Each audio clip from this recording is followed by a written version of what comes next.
Ježiš teda povedal opäť. V pravde vravím vám. Ja som tie dvere k ovciam. Všetci, kto vstúpili predo mnou, sú zlodeji a lotri, ale ovce ich nepočuli. Zlodej prichádza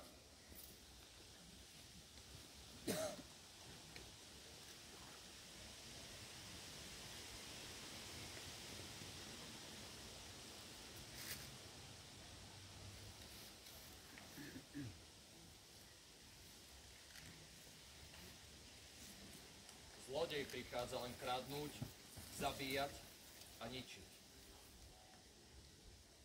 Ja som prišiel, aby život mal hojnosť.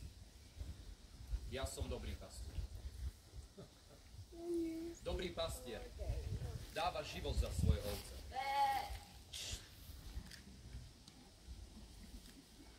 Ale najatý človek, ak to nie je pastier, ktorému ovce nepatria,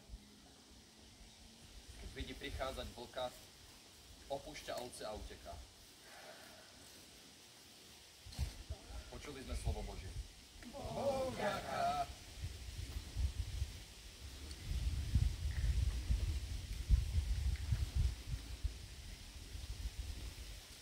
Pokoj a bratská láska nech je medzi nami. Dajme si všetci znak pokoja.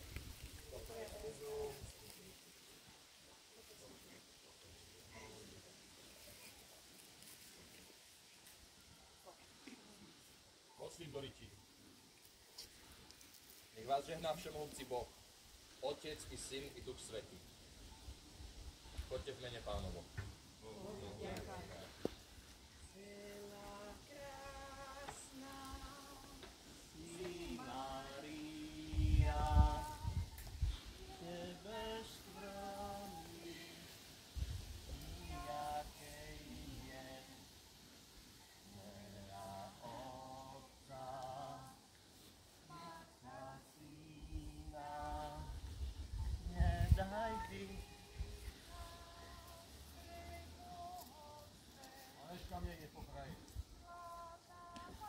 Som pangár, ale teraz som ti rovný. Som hospodár a vždy som ťa chcel. Ale ja som ťa nechcela nikdy. A než ani nebuď pyšný.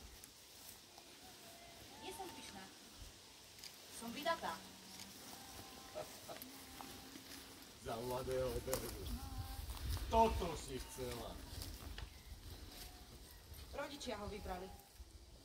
Vydala si sa za grub. Ale ja mám grubky dva. Keď budem chcieť. Budem ich mať, koľko sa mi zachce. Keď si ho dostane tiež. Nikdy. Radšej si to rozmyslí, Aneška. Čo to má znamenať? Nechaj ma. Čo ti hovoril?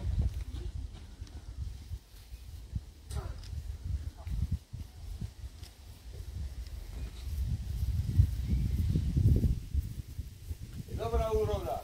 Tak, Sváčko. Čelný.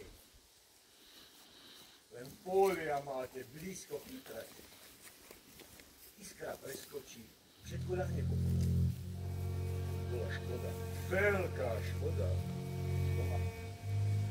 Bola, ale bude to dobrýčne. Vojna sa nekončí, vojaci potrebujú veľa chleba. Celé vozy chleba. Vláky chodia jeden za druhým. Paganže, patróny, ľudia, chlieb. Za Lakoticami minulý týždeň zhorel Gargulákový kus poľa gruntu. Určite ste o tom počuli. To čo? A nešľapte po obili. To dobrý gazda nerobí. Zvlášť, keď ho bude predávať.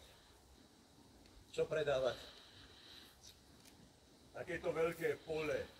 To je na vás moc.